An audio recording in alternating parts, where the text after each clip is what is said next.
ओम उग्रवीर महाविष्णु ज्वलन्तं सर्वतोमुखं नृसिंह भीषण भद्र मृत्युर्मृत्यु नमाम्यहम्। श्री लक्ष्मी नृसिंहाय नमः। प्रिय दर्शक बंधु, सिद्धार्थ उत्सव प्रायोजित कार्यक्रम नूतन ढंग से नूतन भाव में परिवेशित होता लक्ष्मी नृसिंह कार्यक्रम को आपण मानक स्वागत करुच्ची डॉक्टर निरंजन साहू। प्रिय दर्शक बंधु, आज आसतु शुणा गोटे विषय 17 लक्ष कुमार को 9 लक्ष नाती ए प्रसंग में श्रवण करवा जहाँ नृसिंह पुराण वर्णना अच्छी।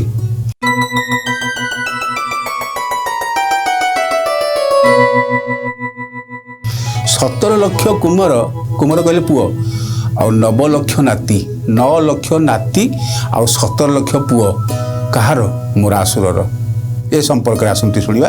बड़ा रोचक विषय। मुझे पाठ करुली जिते नृसिंह पुराण भर जाऊँगी एत संतान संतति सत्ययुगर प्रारंभ काल में गोटे असुर पाखरे जन्म नहीं असुर कूल को केते बढ़ई मुरासुर से संपर्क आसतु शुणा।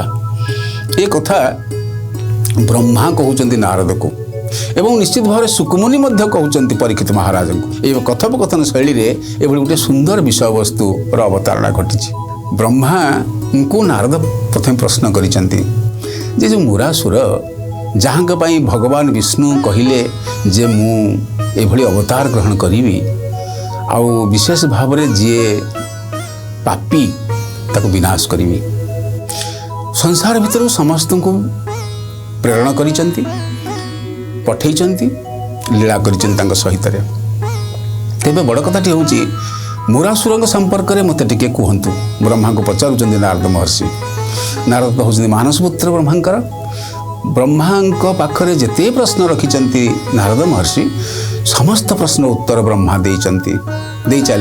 आम जदि प्रश्न करवा ब्रह्मा भी उत्तर देवे। आज्ञा विश्वास रखु भगवान को आप प्रश्न करूँ भगवान कौ माध्यम आप प्रश्न उत्तर देवे। विश्वास रखु। विश्वास मिलई कृष्ण तर्के बहुत दूर। वितर्क कले से मिलती विश्वास कले से मिलती भक्त पाखे से मिलती। ये कहुई जे न हम तिष्ठामि वैकुंठे जोगिना हृदय नच मत भक्ता जत्र गायंती तत्र तिष्ठामि नारद। हे नारद मोर भक्त जो गान करे मुझे ही थाए। मु न हम तिष्ठामि वैकुंठे मु वैकुंठ न थाए न हम जोगिना हृदय नच। जोगी जदि सदा सर्वदा जप करुच्ची तपस्या करुच्ची मो ना रटुची तथापि मुझे अच्छी किंतु सेठी नाही कौटी अच्छी सदा सर्वदा जो भक्त मोर गान करुच्ची भक्त दुखरे मते जनाऊँगी मो भक्त प्रिय माधव। प्रिय दर्शक बंधु यही अनुसार ब्रह्मा कहते नारद को कहाँ संपर्क में ना 17 लक्ष कुमार 9 लक्ष नाती ए संपर्क में कहते कि रूपे कृष्ण वल्लभ घरे अवतरी स्वयं जन्मीबे मानव तनु प्रभु धरी। नारद पचारुचंती कहले आपण संकेत देइचंती भगवान पूर्व अध्याय कहिचंती जे भगवान नर रूप धारण करिवे प्रकट हेबे। जेते अवतार अछि तन्मध्यरु आदि सत्य जुगरे भगवान कृष्ण बल्लभ घरे जन्म नेबे। ए कृष्ण बल्लभ किए ता संपर्क में मत आग कहतु। तापर आम सुर अर्थात मुरासुर जो अच्छा 17 लक्ष कुमार 9 लक्ष नाती से संपर्क में शुणा। तेबे कहउचंती ब्रह्मा कहूले तेबे ब्रह्मा कहिले आदि सत्य जुगर ए अमृतमय वाणी आउ प्रभु अवतरीवे से रखिबे धरणी। प्रिय दर्शक बंधु, मुरासुर नवद्वीप को मुरासुर सप्तद्वीप को मुरासुर सप्त सागर को एवं तत्सहित इंद्रलोक पर्यंत अख्तियार कर सारी अर्थात स्वर्ग मर्त्य पाताल तार अधीन एवं इंद्र निजे आत्मगोपन करिचंती। यही अवस्था धरणी पृष्ठ जन्म नेबे बोली ब्रह्मा को रुद्र को इंद्र को तांको स्तुति रे उत्तर देइचंती। कहले मु धरणी रे प्रकट हेबी मानव रूप धारण करी नृसिंह अवतार रे आसीबी।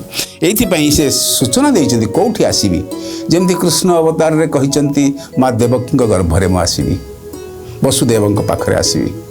ଏବଂ ଯେମିତି କହିଛନ୍ତି ତ୍ରେତୟା ଯୁଗରେ ମୁଁ ଆସିବି ମା କୌଶଲ୍ୟାଙ୍କ ଗର୍ଭରେ, ଆସିବି ଦଶରଥଙ୍କ ଔରସରେ। ଠିକ୍ ସେଇଭଳି ଭାବରେ ସତ୍ୟ ଯୁଗରେ ଭଗବାନ, ଆଦି ସତ୍ୟ ଯୁଗରେ ଭଗବାନ ବିଷ୍ଣୁ ଆସୁଛନ୍ତି କୃଷ୍ଣ ବଲ୍ଲଭଙ୍କ ଔରସରେ, ଆଉ ତତ୍ ସହିତ ଏକ ସେଇଭଳି ପବିତ୍ର ମାତୃଗର୍ଭରେ। ଆସନ୍ତୁ ଶୁଣିବା ସେ ସମ୍ପର୍କରେ।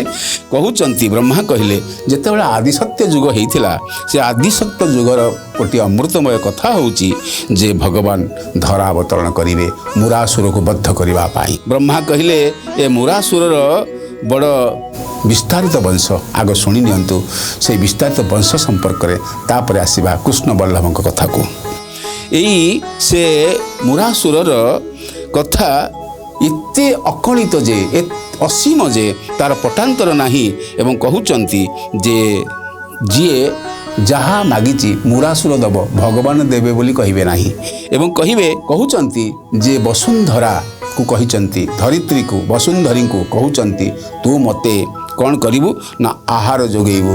ଡରିକିରି ଧରିତ୍ରୀ ଆହାର ଯୋଗେଇ ଚାଲିଛନ୍ତି। ବାସ୍ତବରେ ଧରିତ୍ରୀ ତ ସଦା ସର୍ବଦା ଆମକୁ ମଧ୍ୟ ଆହାର ଯୋଗେଇ ଚାଲିଛନ୍ତି, କିନ୍ତୁ ଡରିକିରି ଜଗଉଛନ୍ତି। ଏବଂ ବରୁଣ ରାଜାଙ୍କୁ କହିଛନ୍ତି ତୁମେ ମୋତେ ଧନ ପ୍ରତ୍ୟେକ ଦିନ ସକାଳୁ ଲକ୍ଷ ଲକ୍ଷ ମହାଡ଼ ସୁନା ଆଣିକି ପହଞ୍ଚ ମୋ ପାଖରେ। ବରୁଣ ରାଜା ଭୟ କରିକିରି ମୁରାସୁରକୁ ଆସି ଧନ ଯୋଗାଉଛନ୍ତି। ଆପଣମାନେ ପୂର୍ବରୁ ଶୁଣିଛନ୍ତି ଅଗ୍ନିକୁ ମଧ୍ୟ କହିଛନ୍ତି, ରେ ହେ ଅଗ୍ନି, ତୁମେ ମୋ ରୋଷଶାଳାରେ ମୋଣ ହିଁ ପ୍ରସ୍ତୁତ କରିବ। ଅଗ୍ନି ଦେବତା ମୋଣ ହିଁ ପ୍ରସ୍ତୁତ କରୁଛନ୍ତି ମୁରାସୁରର। ଏବଂ ପବନ ଦେବତାଙ୍କୁ କହୁଛନ୍ତି ତୁମେ ପ୍ରାଣବାୟୁ ହୋଇକି ସବୁ ଜୀବ ଭିତରେ ଗତି କରିବ। ଜଳ ଦେବତା କହୁଛନ୍ତି ଆବର୍ତ୍ତକ ସମ୍ବର୍ତ୍ତକ ଦ୍ରୋଣ ପୁଷ୍କର ଚାରି ମେଘକୁ ଆପଣ ପରିଚାଳିତ କରିବେ। ଏବଂ ତତ୍ ସହିତ ଅଷ୍ଟଦିଗପାଳକୁ ଖଟେଇ ଦେଇଛନ୍ତି। ଅଷ୍ଟଦିଗପାଳ ପୂର୍ବ ପଶ୍ଚିମ ଉତ୍ତର ଦକ୍ଷିଣ ଏବଂ ଚାରି କୋଣ, ତା ସହିତ ଅଧ ଉର୍ଦ୍ଧ୍ୱ 10 ଦିଗକୁ ଖଟେଇଛନ୍ତି ପାଦ ଦେଶରେ। କିଏ? ମୁରାସୁର। ବ୍ରହ୍ମା କହିଲେ, ହେ ପ୍ରିୟ ପୁତ୍ର ନାରଦ, ଆପଣ ଶୁଣିଛନ୍ତି ପୂର୍ବରୁ ପ୍ରିୟ ଦର୍ଶକ ବନ୍ଧୁ, ମଦନାବତୀ ରାଣୀକୁ ଲାଖ ବିନ୍ଧିକିରି ବିଜୟ କରିକିରି ବିବାହ କରିଥିଲା ମୁରାସୁର।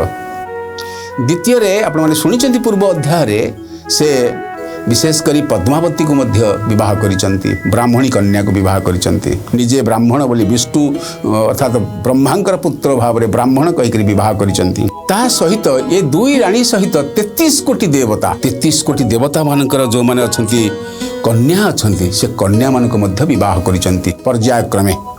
ଏକରେ ଆସିବା ଦେବକନ୍ୟା।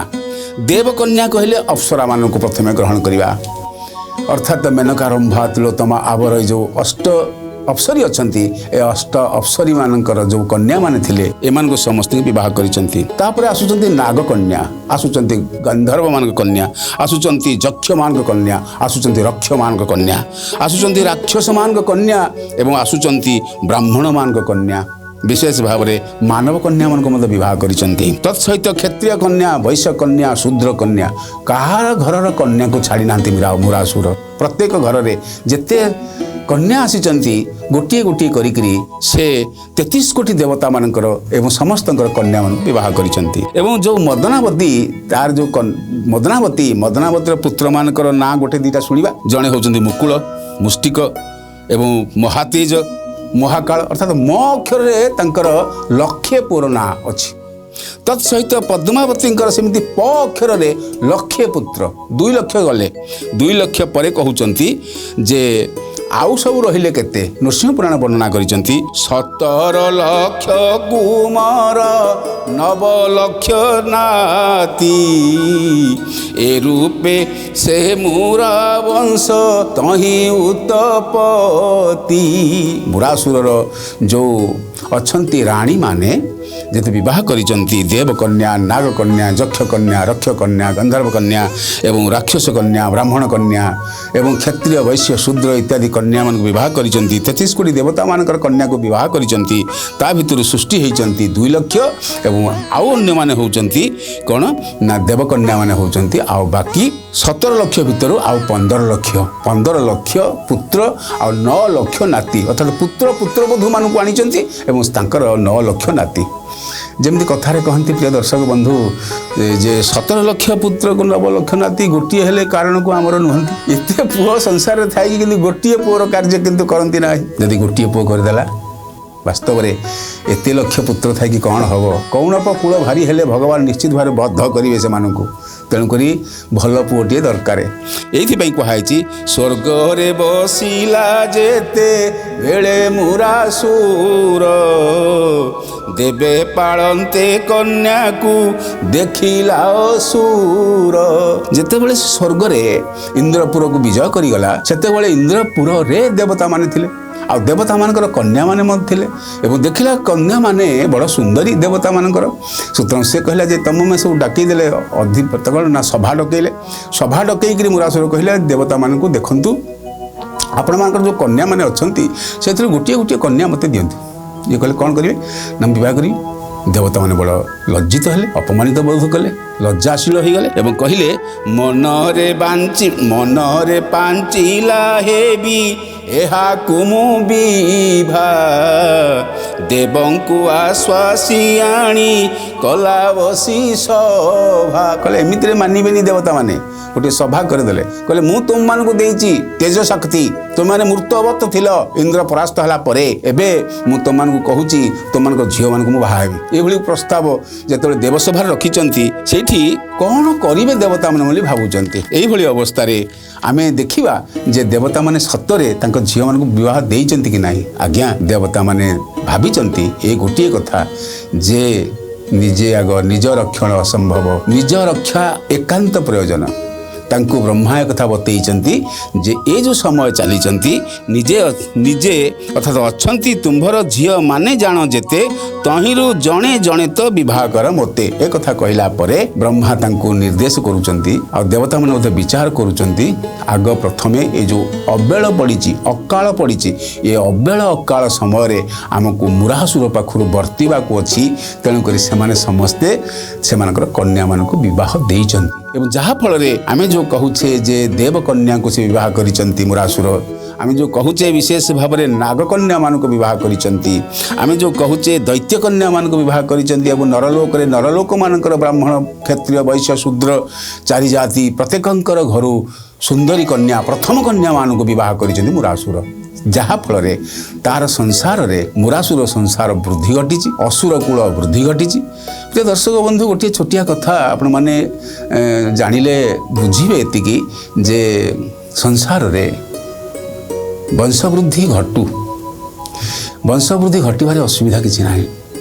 କିନ୍ତୁ ବଡ଼ କଥା ହେଉଛି ଆମକୁ ସତ୍କର୍ମ ସତ୍ପୁତ୍ର ପ୍ରୟୋଜନତା ଅଛି। ଭାଗବତ ଯେଭଳି ବର୍ଣ୍ଣନା କରିଛନ୍ତି ସତ୍ପୁତ୍ର ଅର୍ଥାତ୍ ଋଣଦାତା ପୁତ୍ର, ଋଣଗ୍ରହିତା ପୁତ୍ର, ଉତ୍ତମ ପୁତ୍ର, ସତ୍ପୁତ୍ର। ଏହି ଅନୁସାରେ ଆମକୁ ସତ୍ପୁତ୍ରର ଆବଶ୍ୟକତା ଅଛି।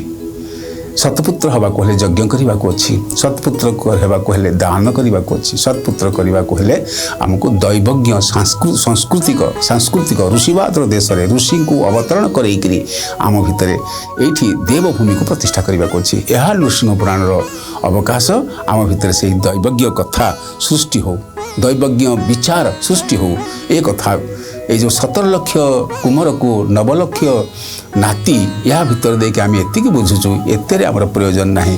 ଆମର ପ୍ରୟୋଜନ ଅଛି ଗୋଟିଏ ସୁସ୍ଥ ସୁନ୍ଦର ଦେବତା ସଦୃଶ ଚରିତ୍ରବାନ ପୁତ୍ର। ଇଏ ହେଉଛି ମୁରାସୁର, ତାହାର ବଂଶବୃଦ୍ଧି କରିଛନ୍ତି। ଅସୁରମାନେ ବଂଶବୃଦ୍ଧି କରନ୍ତି ଆଜ୍ଞା, କାହିଁକି ନା ବିଶେଷ ଭାବରେ ମୁନି ଋଷିମାନଙ୍କୁ ଯଜ୍ଞ କରେଇ ନ ଦେବା ପାଇଁ। ଯୋଉଥିପାଇଁ ମର୍ଯ୍ୟାଦା ପୁରୁଷୋତ୍ତମ ରାମଚନ୍ଦ୍ର ଭାବରେ ଭଗବାନ ଆସିଲେ ସଂସାରକୁ, ଋଷିମୁନିମାନେ ଯଜ୍ଞ କରିପାରୁନଥିଲେ। ଆଜ୍ଞା, ଯଜ୍ଞ ହେଉଛି ବଞ୍ଚିବାର ରାହା। ଯେଉଁଠି ଯଜ୍ଞ ହେଉନାହିଁ, ବିଶେଷ ଭାବରେ ଆଜିକାଲି ଆମେ ତ ସେଇଭଳି ଶୁଦ୍ଧ ଘୃତ ପାଉନାହିଁ, ସେଇଭଳି ଶୁଦ୍ଧ ବିଚାର ମଧ୍ୟ ପାଉନାହିଁ। ତଥାପି ଯଜ୍ଞ ହେଉଛି ଦେବତାମାନଙ୍କର ଆହାର। ଯଜ୍ଞ ଦ୍ୱାରା ହିଁ ଦେବତାମାନେ ଆହାର ପାଇ ବଳବାନ ହୁଅନ୍ତି, ଶକ୍ତିବାନ ହୁଅନ୍ତି, ତେଜବାନ ହୁଅନ୍ତି ଏବଂ ସେମାନଙ୍କର ଯେଉଁ ତେଜ ଅଛି, ଶକ୍ତି ଅଛି, ତାହା ପ୍ରଦାନ କରନ୍ତି ଏହି ଧରିତ୍ରୀ ମା ପାଖରେ ଥିବା ସମସ୍ତ ଜୀବମାନଙ୍କୁ। এইଥିପାଇଁ ଯଜ୍ଞ କରାଯାଏ। ଭଗବତ ଗୀତା ଅନୁସାରେ ଯଜ୍ଞର ଅର୍ଥ ହେଉଛି ତ୍ୟାଗ କରିବା ଏବଂ ଯଜ୍ଞର ଅର୍ଥ ହେଉଛି ସତ୍ୟରେ ରହିବା ଏବଂ ଯଜ୍ଞର ଅର୍ଥ ହେଉଛି ବିଶେଷ ଭାବରେ ଯେଉଁ ପଞ୍ଚଯଜ୍ଞ ଅଛି, ପିତୃଯଜ୍ଞ, ନୃଯଜ୍ଞ, ଘୃତ ଯଜ୍ଞ, ନାମ ଯଜ୍ଞ, ଯେତେ ସବୁ ଯଜ୍ଞ ଅଛନ୍ତି, ଭୂତ ଯଜ୍ଞ, ଏଇ ଯଜ୍ଞରେ ରହିଲେ ଆପଣଙ୍କ ଭିତରେ ବିଭୂତି ଭାବ ସୃଷ୍ଟି ହେବ। এইଥିପାଇଁ ଯଜ୍ଞର ପରାକାଷ୍ଠା ଅଛି। ତେବେ ବଡ଼ କଥାଟି ହେଉଛି ପ୍ରିୟ ଦର୍ଶକ ବନ୍ଧୁ ଯେ ଯେତେବେଳେ ଦେବତାମାନଙ୍କୁ କହିଲେ ମୁରାସୁର ଯେ ମୁଁ ତୁମର କନ୍ୟାମାନଙ୍କୁ ବିବାହ କରିବି, ସେତିକି ବେଳେ ଦେବତା ମାନେ କ'ଣ ବିଚାର କଲେ, ଭାବିଲେ କ'ଣ? ଭାବିଲେ ଆମ୍ଭର ଆଜି କୁଳ ଗୋତ୍ର ଗଲା। ଦେବତା ମାନେ ବ୍ରାହ୍ମଣ ନା, ଦେବତା ମାନେ ଦେବଲୋକରେ, ତେଣୁକରି ସେମାନେ କହିଲେ କୁଳ ଗୋତ୍ର ଗଲା, ଏ ଅସୁର ଆମର କନ୍ୟାମାନଙ୍କୁ ବିବାହ କରିବ। ଫଳରେ କ'ଣ ହେବ ନା ବିଭୂତି ବିହୀନ ପୁତ୍ର ଜନ୍ମ ନେବେ। ଏଇଥିପାଇଁ ଦେବତା ମାନେ ବ୍ୟାକୁଳିତ ହେଲେ। ଆମର ସୁଧ ସୁବର୍ଣ୍ଣ ପରି ଦେବୀ କନ୍ୟାମାନଙ୍କୁ ବିବାହ କଲା ପରେ ତା ପାଖରୁ ଜନ୍ମ ହେବେ, ଜାତ ହେବେ କ'ଣ ନା ଅବିବେକୀ ମୂଢ଼ ସନ୍ତାନ ଜନ୍ମ ନେବେ। ଏଥିପାଇଁ ସେମାନେ ଭାବାକୁଳ ହେଉଛନ୍ତି। ବିଭୂତିହୀନ ସଂସାର କ'ଣ ହେଇଯିବ? ଏଥିପାଇଁ କହୁଛନ୍ତି କୂଳ ସିନା ବଢ଼ିବ କିନ୍ତୁ କୂଳର ଅସ୍ମିତା ବଢ଼ିବ ନାହିଁ। ଏଇଥିପାଇଁ ସେମାନେ ବ୍ୟାକୁଳ ହେଉଛନ୍ତି। କିଏ ନା ଦୈତ୍ୟ କୂଳ ବୃଦ୍ଧି ଘଟିବ, ଦେବତା କୂଳ ବୃଦ୍ଧି ଘଟିବ ନାହିଁ। ଶଙ୍କାକୁଳ ହେଉଛନ୍ତି ଦେବତାମାନେ। ବାସ୍ତବରେ ଶଙ୍କାକୁଳ ହେବା ମଧ୍ୟ ପ୍ରୟୋଜନତା ଅଛି। ତେବେ ଦୈତ୍ୟ କ'ଣ କହୁଛି? ମୁରାସୁର କହିଲା କେବଲେ ଦେବ ମହତ୍ଵ କୂଳ ଜୀବ ବୁଡ଼ି। ଯେତେବେଳେ ମୁରାସୁର କହୁଛି କ'ଣ ଭାବୁଛନ୍ତି ଆପଣମାନେ? ଦେବତାମାନେ କହୁଛନ୍ତି ଯେ କୂଳ ବୁଡ଼ିଯିବ, ଦେବ କୂଳ ଆଉ ରହିବ ନାହିଁ। କାରଣ ବିଶେଷ ଭାବରେ ଇନ୍ଦ୍ର ତ ମେରୁ ପର୍ବତ ଲୁଚିଛନ୍ତି, ଦେବତାମାନେ ମଧ୍ୟ ସେଇଭଳି ଅବସ୍ଥାରେ ଅଛନ୍ତି, ଦାସପଣରେ କଟୁଛନ୍ତି ଆପଣଙ୍କର। ତେବେ ଆମ କୂଳ ବୁଡ଼ିଯିବ, ଏଇ ହେଉଛି ଆମର ଦୁଃଖ। ତେଣୁ କେବଲେ ଚାଲ ଯିବା ସ୍ୱର୍ଗପୁର ଛାଡ଼ି। ଇନ୍ଦ୍ର ଯେମିତି ଲୁଚିଛନ୍ତି ମେରୁ ପର୍ବତରେ, ମେରୁ କ୍ରୋଟରେ, ଠିକ୍ ସେଇଭଳି ଆମେ ଆଉ ଏଇ ମୁରାସୁର ପାଖରେ ସେବା କରିବା ନାହିଁ। ଆମେ ବରଂ ସ୍ୱର୍ଗପୁର ବା ଜମ୍ବୁଦ୍ୱୀପ ଛାଡ଼ିକିରି ପଳେଇବା, ଆତ୍ମଗୋପନ କରିବା, ଆତ୍ମହତ୍ୟା କରିଦେବା। ଏତିକି ବେଳେ ମୁରାସୁର କହୁଛନ୍ତି ଯେ ଆଉ ସବୁ କ'ଣ ଭାବୁଛନ୍ତି ମନେ ମନେ? କନ୍ୟା ବିବାହ ଦେବ ନା ଦେବନି? ଗୋଟିଏ କଥା, ହଁ କିମ୍ବା ନାହିଁ। ବିବାହ ନଦେଲେ, ଯଦି ବିବାହ ନ ଦିଅ ତମକୁ ଯେଉଁ ଖାଦ୍ୟ ଦିଆହେଉଛି, ଏ ଦେବତା ମାନେ କେତେ ଅହଙ୍କାର ସେ ମୁରା ଦୈତ୍ୟର।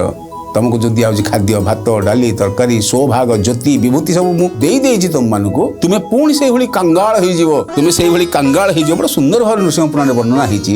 ଦେବତାମାନଙ୍କୁ କେତେ ହନ୍ତସନ୍ତ କରୁଛନ୍ତି ଏ ମୂର ଦୈତ୍ୟ ବ୍ରହ୍ମାଙ୍କ ପୁତ୍ର। କହିଲେ ତୁମେ ଯଦି ତମ କନ୍ୟାମାନଙ୍କୁ ନ ଦିଅ ତାହେଲେ ମୁଁ ତୁମକୁ ତ ତମ ସୌଭାଗ ଦେବି ନାହିଁ, ଏବଂ ଦ୍ୱିତୀୟରେ ତମ କନ୍ୟାମାନଙ୍କୁ ଜବରଦସ୍ତ ହରଣ କରିବି।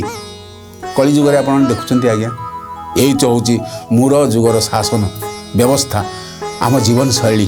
ଏଇଥିପାଇଁ କହୁଛନ୍ତି ଯେ ଗନ୍ଧର୍ବ ଦିଗପାଳମାନଙ୍କ ମଧ୍ୟରୁ ଗନ୍ଧର୍ବ କହୁଛନ୍ତି କ'ଣ କହିଲେ? ଯେତେବେଳେ ଦେଖିଲେ ମୁରାସୁର କହୁଛି ଯେ ତୁମ ଝିଅମାନଙ୍କୁ ବିବାହ ଯଦି ନ ଦିଅ ତାହେଲେ ମୁଁ ତୁମର ସ୍ୱଭାଗ ହରଣ କରିନେବି, ଆଉ ତତ୍ ସହିତ ତୁମ ଝିଅମାନଙ୍କୁ ହରଣ କରିବି, ଜବରଦସ୍ତ ତୁମମାନେ ସେମିତି ଚାହିଁଥିବ। ଫଳରେ ଗନ୍ଧର୍ବ କହୁଛନ୍ତି ମୋହର ସିଦ୍ଧାନ୍ତ ଶୁଣ କହୁଅଛି ଏବେ, ବଶିଷ୍ଠ ଋଷି ମୁଖରୁ ଶୁଣିଛି ଯେ ପୂର୍ବେ। ବ୍ରହ୍ମାଙ୍କ ପୁତ୍ର ହେଉଛନ୍ତି ବଶିଷ୍ଠ। ବଶିଷ୍ଠଙ୍କ ପାଖରୁ ମୁଁ ଶୁଣିଛି, ଗନ୍ଧର୍ବ କହୁଛନ୍ତି ଯେ ଏଇ କଥାଟି ପ୍ରାଣ ରକ୍ଷା ଆଗ କର। ପ୍ରାଣ ରକ୍ଷା ପାଇଁ ଅସମୟରେ ଦୁହିତାଙ୍କୁ ପ୍ରଦାନ କଲେ ପ୍ରିୟ ଦର୍ଶକ ବନ୍ଧୁ ପାପ ହେବ ନାହିଁ ବୋଲି ମୁଁ ଶୁଣିଛି। କାହାଙ୍କ ପାଖରୁ? ନା ବଶିଷ୍ଠଙ୍କ ପାଖରୁ ବୋଲି ଗନ୍ଧର୍ବ କହୁଛନ୍ତି। କିଏ? ନା ଗନ୍ଧର୍ବ ଦିଗପାଳ କହିଲା ପରେ କହୁଛନ୍ତି ବୁଝେଇବା ପାଇଁ ପୁଣି ଯେ ବଶିଷ୍ଠ ବିବାହ କରିଛନ୍ତି ଚାଣ୍ଡାଳ କନ୍ୟା ଅରୁନ୍ଧତୀଙ୍କୁ, ଏବଂ ତାଙ୍କ ପାଖରୁ ଜନ୍ମ ନେଉଛନ୍ତି ଶକ୍ତିପୁତ୍ର ଶକ୍ତି। ସେ ମଧ୍ୟ ବିବାହ କରିଛନ୍ତି ସବରୁଣୀ କନ୍ୟାକୁ, ଏବଂ ପରାଶର ବିବାହ କରିଛନ୍ତି କେଉଟୁଣୀ ଝିଅକୁ ସତ୍ୟବତୀକୁ, ଏବଂ ତା ପାଖରୁ ଜନ୍ମ ହୋଇଛନ୍ତି ବ୍ୟାସ ବଶିଷ୍ଠ ନପତାରମ ଶକ୍ତ ପୌତ୍ର ମକାଳମଶମମ୍, ଏବଂ ପରାଶର ଆତ୍ମଜ ବନ୍ଦେ ସୁକତାତ ତପୋନିଧି। ଏମିତି ଅଛି ସଂସାର ଭିତରେ। ତେଣୁକରି ଆମେ ଆମ କୂଳକୁ ବୁଡ଼ିବ ନାହିଁ, ଆମେ ନିଶ୍ଚିତ ଭାବରେ ଦେବା। ପ୍ରିୟ ଦର୍ଶକ ବନ୍ଧୁ, ବିବାହ ଦେବା ପାଇଁ ରାଜି ହେଇଛନ୍ତି ଦେବତାମାନେ, ଯେଉଁଥିପାଇଁ 17 ଲକ୍ଷ କୁମାରକୁ 9 ଲକ୍ଷ ନାତି ହେଇଛନ୍ତି ତାଙ୍କର। ପ୍ରିୟ ଦର୍ଶକ ବନ୍ଧୁ, ବରୁଣ, କୁବେର ଏବଂ ଦିଗପାଳ ମାନେ ବିଶେଷ ଭାବରେ ଗନ୍ଧର୍ବଙ୍କ କଥା ଶ୍ରବଣ କଲେ। କହିଲେ ଏଭଳି ଗୋଟିଏ ବିକାଳ ପଡ଼ିଥିଲା ବେଳେ ଆମେ କନ୍ୟାକୁ ବିବାହ ଦେବା। ଆଉ ମୁରାସୁର ତ କହୁଛି ଦୁଇଟି ସର୍ତ୍ତ। ଗୋଟିଏ ସର୍ତ୍ତ ହେଉଛି ଯେ ତୁମେ ଯଦି ବିବାହ ନ ଦିଅ ତୁମ କନ୍ୟାମାନଙ୍କୁ, ତାହେଲେ ମୁଁ ତୁମକୁ ତୁମର ସ୍ୱଭାଗ ଶକ୍ତି ତେଜ ପ୍ରଦାନ କରିବି ନାହିଁ। ଭାତ, ଡାଲି, ତରକାରୀ ଇତ୍ୟାଦି ନ ଖାଇକିରି ତୁମେ ମରିଯିବ। ଆମେ ସିନା ଭାତ, ଡାଲି, ତରକାରୀ ଖାଉ, କିନ୍ତୁ ସେମାନେ ସ୍ୱଭାଗ ଖାଆନ୍ତି, ଅର୍ଥାତ୍ ଯାହା ପ୍ରଦାନ କରାଯାଏ ପୃଥିବୀ ପୃଷ୍ଠରୁ ନରଲୋକ ଯାହା ପ୍ରଦାନ କରନ୍ତି ତାହାକୁ ସେ ପାଆନ୍ତି। ନରଲୋକର ରାଜା ହେଉଛନ୍ତି କିଏ? ନା ଯାହାକୁ ଜମ୍ବୁଦ୍ୱୀପ ବୋଲି କୁହାହେଉଛି ତାର ରାଜା ମୁରାସୁର ହେଇସାରିଛନ୍ତି। କହିଲେ ପୃଥିବୀ ପୃଷ୍ଠରୁ କିଛି ପାଇବନି ତୁମେ, मरीज सढ़ीज पची सड़ी मरीज। एवं द्वितीय कथाटी हूँ तुम झील मानक हरण करी धर्म को चाह तुम्हें कौन कर विचार कर। ये कथा कहला बेले जहाँफल मुरासुर जहाँफल ब्रह्मा पुत्र मुरासुर पाखरे बसी समस्त से ही देवता माने चिंता करुँच प्रस्ताव को अकाल समय विकाल पड़े निश्चित भाव में आमको एभली कार्य हाथ को नेबा हम ए भाविकी कौन करिसेंती ना बुझिले ब्रह्मार पुत्र अटे मुरासुर प्रकृति मंदरु सीना होइला असुर। प्रिय दर्शक बंधु ए मनीष हूँ देवता किंतु आम समस्ते ब्रह्मांकर पुत्र किंतु प्रकृति खराब है आम असुर प्रकृति भल है आम देवता।